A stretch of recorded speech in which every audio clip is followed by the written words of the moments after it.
Hello.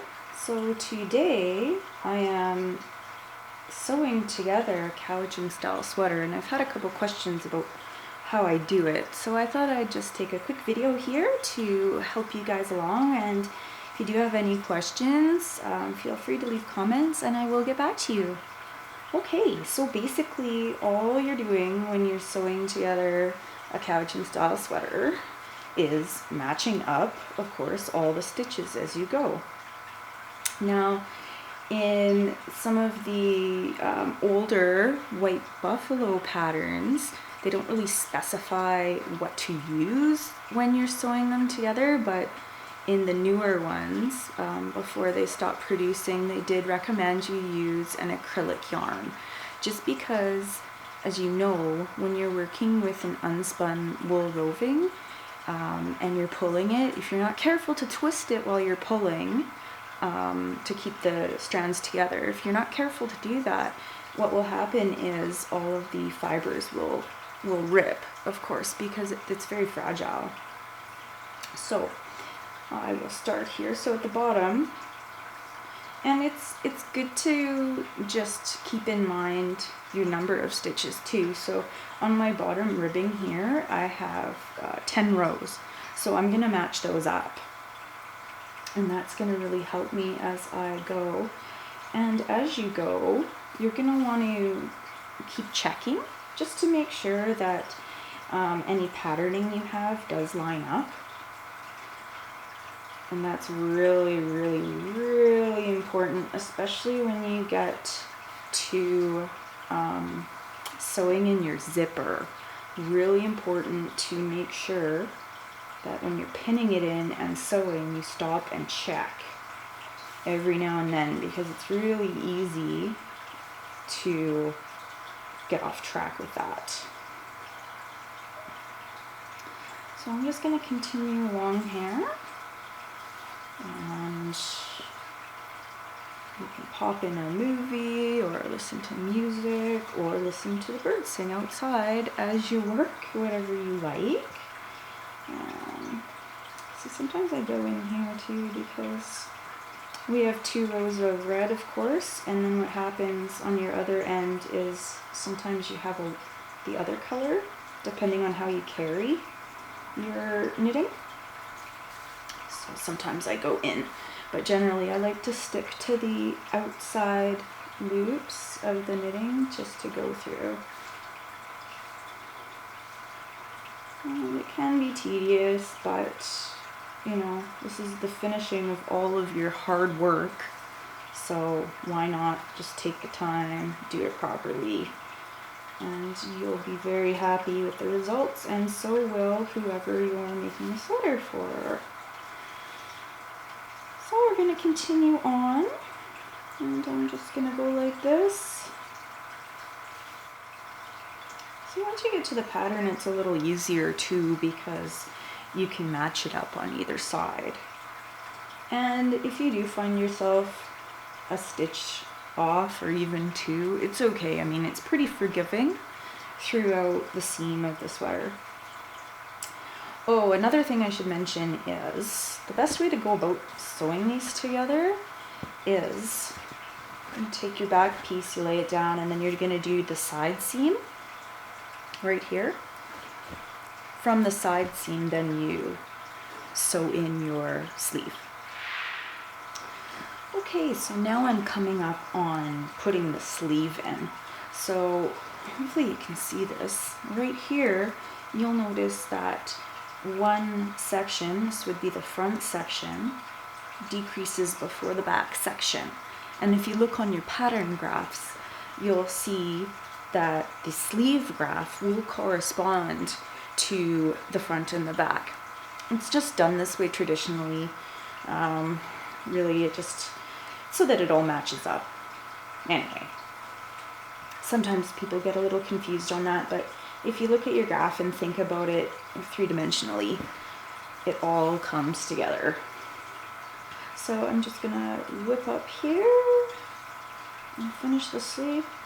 I guess another thing I should mention, if you're having trouble lining up your pieces, especially on big blocks of color like this gray, it's handy and a good trick if you know how many rows you have. So this section here is actually 31 rows. So when I stop and check, that's what I'm looking for. This is a fun part of the process. Darning in all the ends of the wool is not my favorite, but when we get to this part, it's a lot better. Because you know you're almost at the end. And it's so satisfying. Okay, so this is going to be where we start to put in the sleeve. Now, you might have to come back after, because sometimes what can happen is there can be a little hole in that junction where your pieces all meet up. But if you're careful, you won't have a hole. But if you do, it's not a big deal. You just go back later and kind of darn it together and it's all fine. So sometimes people ask me, how do you know where the placement is? Well, you know because of where it starts decreasing, right? So looking here, here's the sleeve. That's going to go on the front, and then this part's going to go on the back. So it's a lot of kind of three-dimensional thinking. See, and that just lines up just like that. Right there. So and this part is outside. So just like that. So this, just to keep with your pattern, and I'm just going to go like black to gray. There we go. Red and black there. And the black. Here we go. Great. So now we have our sleeve, and I'm just going to match this up to the back and continue on. So, and this is what it looks like when you have the raglan decreases. So it's a nice decrease, and what you're going to want to do is, again, stitch the back loops together. So this, and then on this side, and then once it's done, you'll see this beautiful seam, like on this side. I don't know if you can see it, but right there. So that's the raglan sleeve. You'll get a better view of it once I'm all done here. So continue watching your movie, listening to your music. Get this sleeve in. And we're going to get to the top here. You're going to go along the back, just kind of weave your thread through the back there, and then you're going to put the front on. So we'll pick up again there. Okay, so I finished sewing my sleeve to the back of my sweater. I came up here, and now we need to go around to the front part and finish sewing that together. So I've taken my yarn and I've started to weave through the knitting on the back of this. What you need to do is you need to be careful that you're going through the back loop only of the knit stitch, because if you end up going through the front of the stitch, it will show up on the knit side, right? So you really need to just feel the stitch, know where you are. Okay, there we go. So now I'm ready to turn this around. Big heavy thing in my lap. Well, they do get heavy, but a bonus to that is when you're doing this and it's cold, it's a nice warm blanket for your lap. Okay, so now we have the front piece there. Now we have to finish sewing the sleeve to the front piece. So at the top of the shoulder here, and again, you just carefully match up your stitches. It's good to know how many rows there are so you can keep count.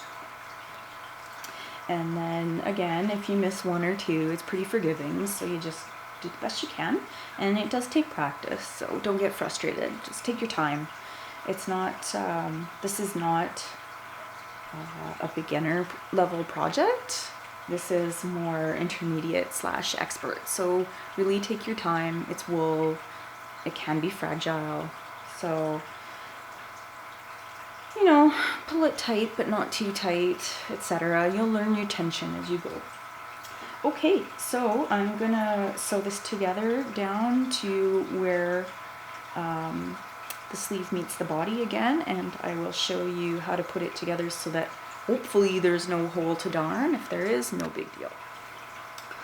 Okay, so now we've come to just about the junction where the armpit part is made, for lack of a better term. We're just gonna get down to the corner there. So try to do this tighter like I did on the other side, just because that's a weak spot in the sweater, right? Lots of wear, friction. Okay, so now what I'm gonna do, now I hope you can see this. Matched up the sides as best as I can. Now I'm gonna do the little corner piece. So I've come out this side, I'm gonna go back through the bottom and then through the other side. Okay, just to kind of close it up a little bit better. Okay, now I'm gonna come through the other side of the knitting, go up and through. Basically, you're just kind of crisscrossing it so that there's no hole later. Now, it's still going to be a little loose when I let go of it, so I just gotta keep my tension and just keep going and pull it tight a few times. Not too tight, but tight enough. Okay. Now, I'm just going to hold this and stick my hand under in here. No hole. No hole. So there you go. If you did have a hole, oh well, that's okay. You can darn it closed. Okay, so that's really sewing the parts together on the sweater. I'm going to finish up the sleeve and then we'll look at putting the collar in. Okay, so we have finished sewing our sweater together and now it's time to put in our collar. So, sweater is now right side out. It was inside out before when we sewed it together. I'm going to have it here on my lap. Now, I've taken the collar and I know that there are 25 rows here before the decreases. I find the middle, which would be the 13th stitch. Then I'm going to match it up with the stitches on the back. So where is the middle? We have 1, 2, 3, 4, 5, 6, 7, 8, 9, 10, 11, 12, 13, 14 on the back. So it's an even number. Oh well, we're going to be off by one. That's okay. 1, 2, 3, 4, 5, 6, 7. There's the 7th stitch. So we're going to put it through. I do it this way so that it's even on both sides and it's easy peasy. Now, I have a bit longer of a piece of yarn here. It might be a little too long. So what I'm going to do, I'm just going to take about an arm's length on either side. Right, so this side's going to go off over here to sew together the one side here, and I'm going to use this to go down the right side it would be. And so again, all you're doing is matching up, checking as you go. Oops, put some of that. And I'll just show you because it's kind of boring watching the whole knit sewing together part, right? We're just going to match it all together. Basically what you're going to look for is, here's the decrease row, the edge of the collar. At the top of that row, you're going to be matching that up with the top of the front. Okay?